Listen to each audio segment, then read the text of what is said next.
Siguro alam naman nating lahat na may 60 days cooldown kapag nag-change name tayo sa Facebook.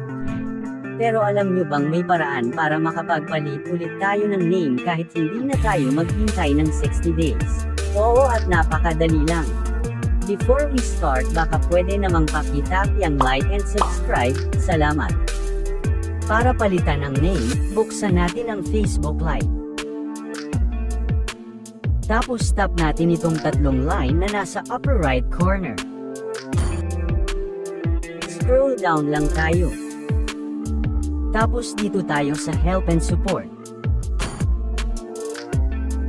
Sunod, dito sa Help Center. Tapos search lang natin ang change name.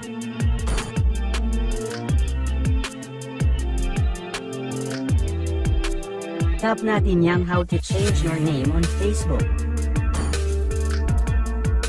Scroll down tayo. Then tap ang let us know. At yan, pwede nyo na ilagay ang name na gusto nyong ipalit.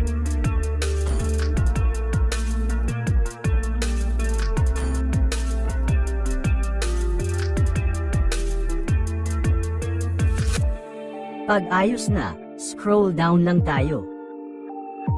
Dito, mangangailangan tayo ng picture ng kahit anong ID na meron kayo.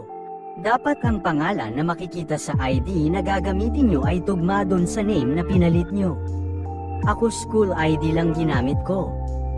Tap lang ang choose files para mag-upload. Huwag kayong mag-alala, Facebook yan kaya walang mangyayaring masama sa ID nyo. Actually optional lang naman ang pag-upload ng ID. Kaya kung duda kayo wag na lang kayo mag-provide. Hindi nga lang 100% sure na ma-approve ang change name request nyo. Last mag-provide lang tayo ng email address.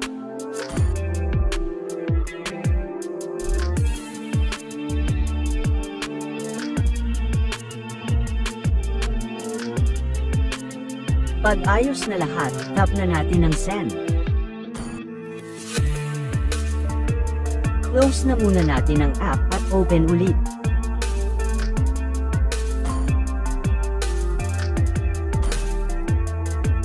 As you can see, hindi pa rin nababago. Hintayin lang natin, ina-approve pa lang nila niyan. At yan after 4 hours nag-email si Facebook sa atin. Sinasabi dito na na-approve at na-update na nila ang pangalan ng Facebook natin. Punta tayo ngayon sa Facebook para i-check.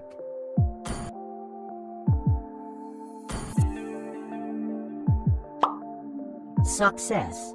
Thank you for watching.